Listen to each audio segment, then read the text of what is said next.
Hey, this is Derek Murphy. I want to try to make a video talking about characterization and character description. Specifically, you might have gotten some feedback on your writing about creating three-dimensional characters or characters with depth instead of cliche, cardboard, cutout, caricature, cartoonish. There's all these other words, which basically just means that your characters seem unrealistic. So I'm going to point out about 5 different tips you can use that are red flags to editors. These are the things that I would comment on as an editor. They're really common with amateur writing, and hopefully these tips can help you to create deeper characters that seem more believable.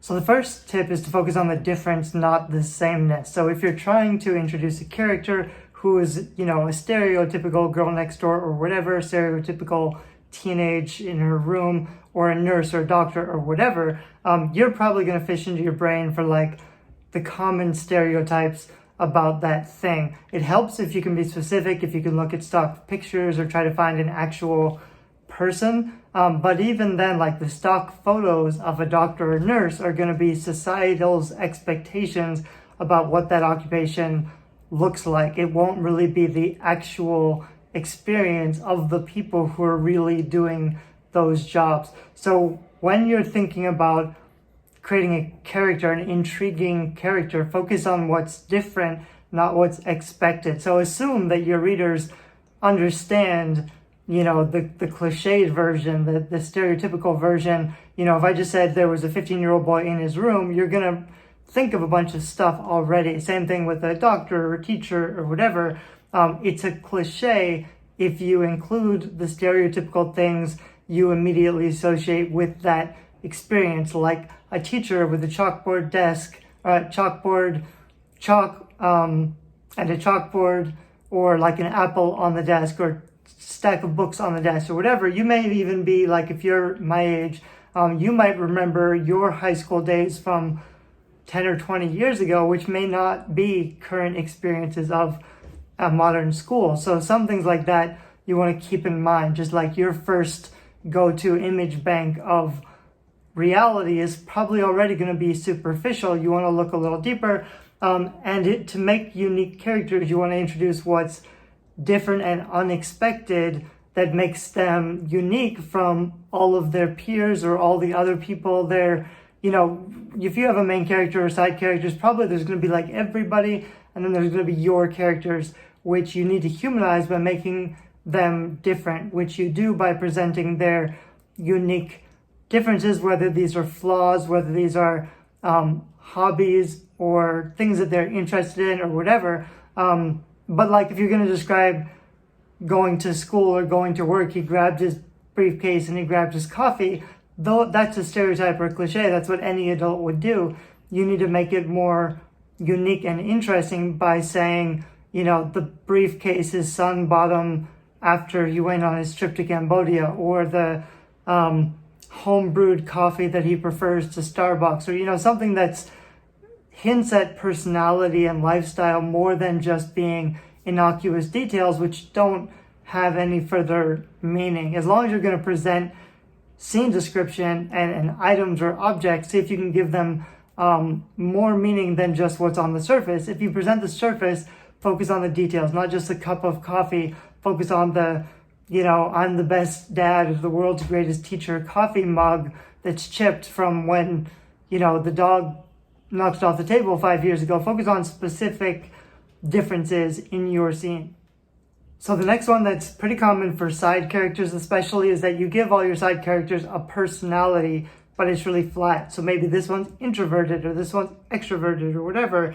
And then you keep using the same adjectives to describe the personality, or like energized or happy or lively or forlorn or whatever, or you use the same body language. I'm really against any kind of repetition. Repetition is just doing anything more than once. So if you already told readers that she is shy, the more you keep telling readers that she is shy, once you've introduced a character who's shy, the more you keep using the same language to repeat the same thing.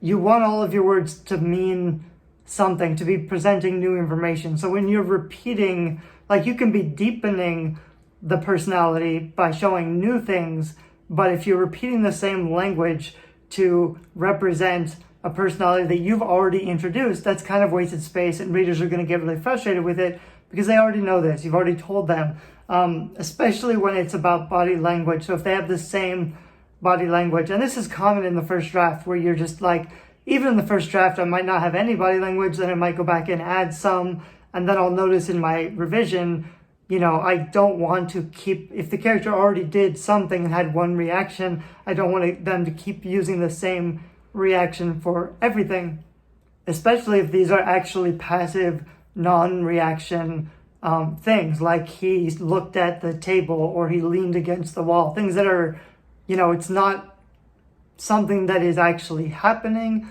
It's a one-time kind of pause.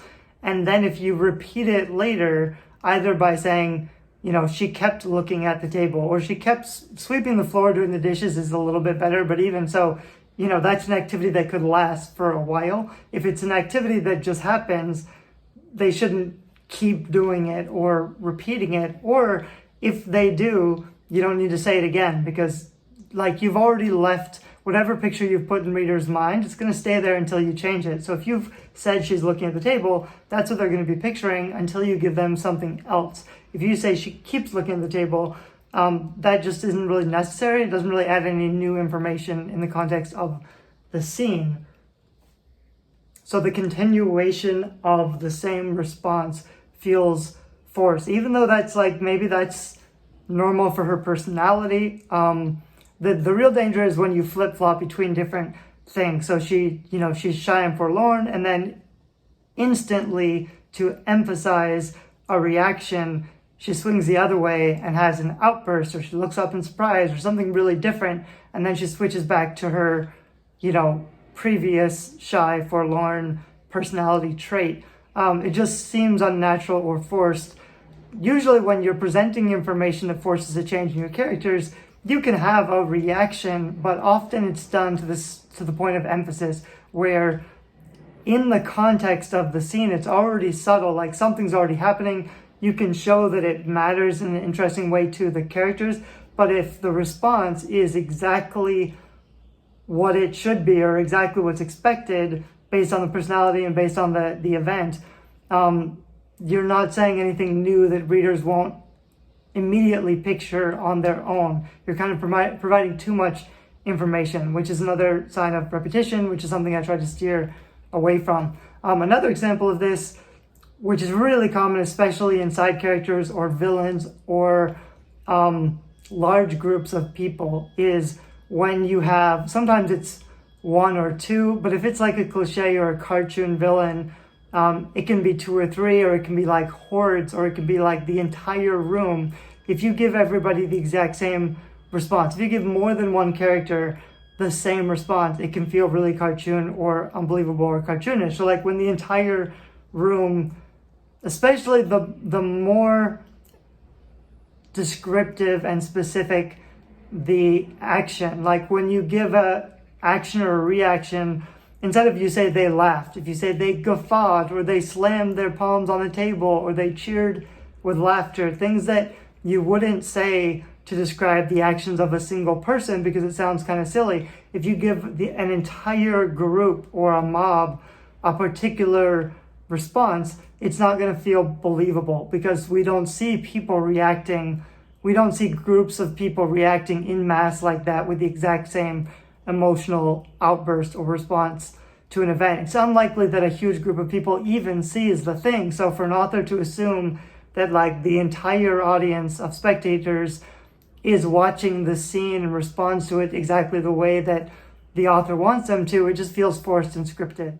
So I'm going to end with one more that's a little more difficult and complex, but it sort of fits under this theme, which is, you want to be careful when you're describing scene that you stick with the action of the scene, with what's actually happening. What most authors will do is they're speaking through their narrator or their protagonist or first person, and they will apply too much first person judgment of what's going on in the scene. So not only what's happening, but how the character is feeling and reacting, or how the character is perceiving and judging. So they are not only seeing the action, but they are internally processing the reaction and their own reaction. And sometimes they're even projecting perceived reactions of other characters, like knowing what's going on in their heads, or being too aware of how other people are processing, the stimulus of the scene or the experience,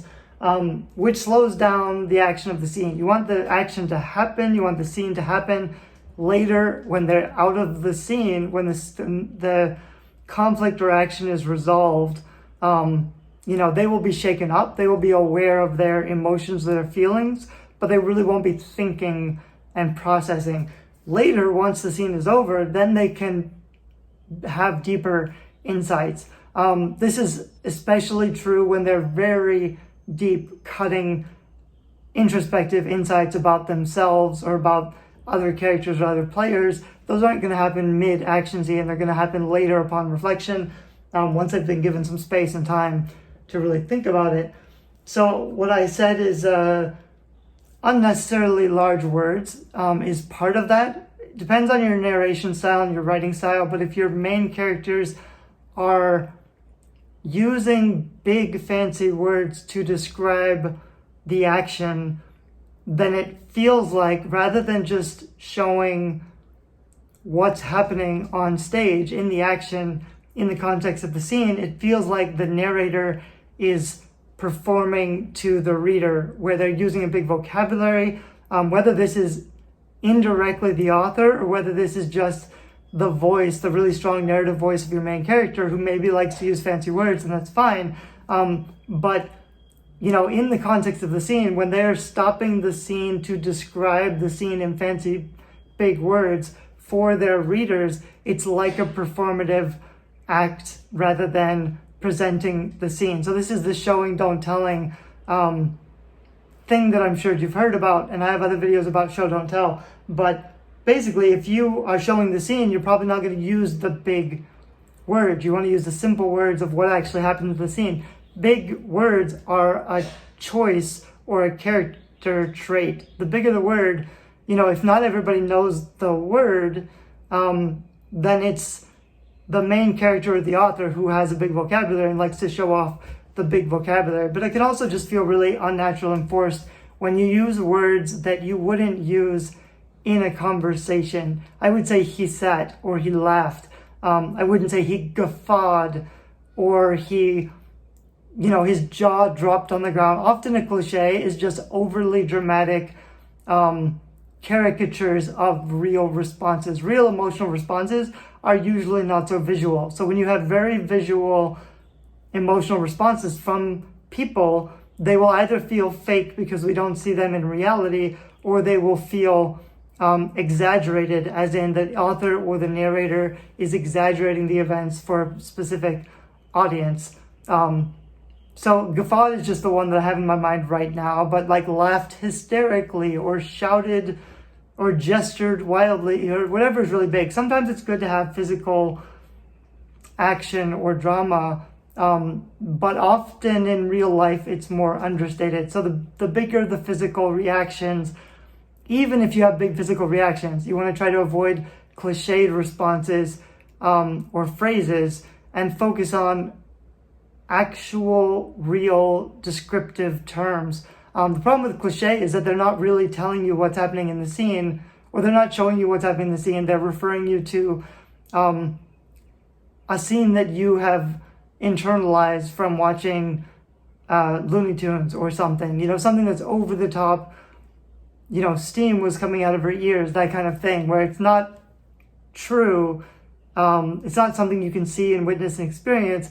It's something that you have a cultural reference point for understanding, and that's where you can get into trouble. It can be very, very descriptive and flowery. It can make sense for a character to be processing that experience within the context of certain scenes, if it makes sense for that character. But you want to be careful about using it too much, because it can just feel like you're not actually seeing the real value in the scene. You're seeing the character or the narrator's filter, basically. You're getting filtered information. It's obvious that you are getting filtered information. That's a problem with too much description, is that it creates a gap between the reader and the action of the scene when the narrator or the author is sticking themselves in between it and using fancy language or using unrealistic phrases or painting with a broad